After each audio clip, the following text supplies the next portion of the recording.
Представители компании «Инвестор» и администрации Дядьковского района показали Мурату Зязикову, что сделано по проекту «Хрустальный город», который должен стать жемчужиной туристической Брянщины. По задумке авторов масштабного проекта сохранено старинное производство хрусталя, основанное промышленниками Мальцовыми в конце XVIII века. За счет инвестиций здесь закуплены новые печи, а разработка продукции ведется совместно с французскими дизайнерами таких всемирно известных марок, как Луи Виттон, Картье, Apple. Благодаря включению хрустального завода в новый туристический кластер здесь сохранены рабочие места. Сегодня на производстве трудится 200 человек. Увидел Мурат Зязиков и еще один объект строящегося туристического кластера – хрустальный поклонный крест у храма в честь иконы Пресвятой Богородицы Неопалимая Купина. Далее заместителя полпреда президента в ЦФО пригласили совершить экскурсию по крупнейшему в области мебельному концерну DMI, ранее известному как «Катюша». Здесь Мурату Зязикову рассказали о действующем производстве, которое оснащено современным оборудованием. Здесь все создано по европейским стандартам и ориентировано на мировой рынок потребителей. Мебель DMI Дядькова покупают в 300 городах России и стран СНГ. География мебельных магазинов дядьковского бренда сегодня охватывает территорию от Южно-Сахалинской Находки до Таллина и Вильнюса.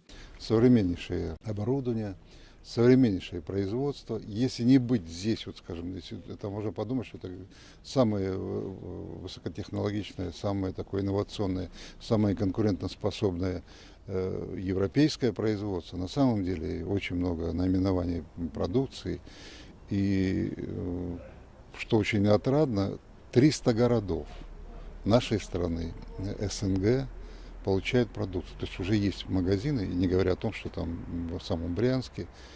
И вы знаете, такой дизайн, такой просто фантастический. Заместителю полпреда президента рассказали о новых проектах предприятия, строительстве завода ламинированных плит и открытии сети магазинов кухонной мебели. Компания DMI еще и социально и нравственно ориентированное предприятие. Учитывая прочную финансовую основу и перспективы развития, руководство компании взялось за реализацию крупного федерального проекта – строительства туристического кластера. Они беспокоятся не просто там вот как бы о прибыли, да?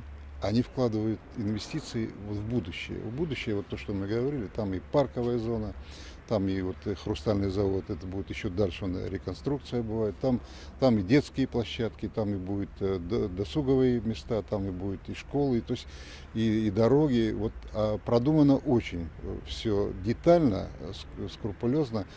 И насколько я знаю, вот у меня информация такая есть, что даже специалисты, приехавшие с Европы, они вот тому дизайну, тому плану были удивлены. Почему? Потому что не все всегда верят там в русское чудо. Оно на самом деле вот оно и есть.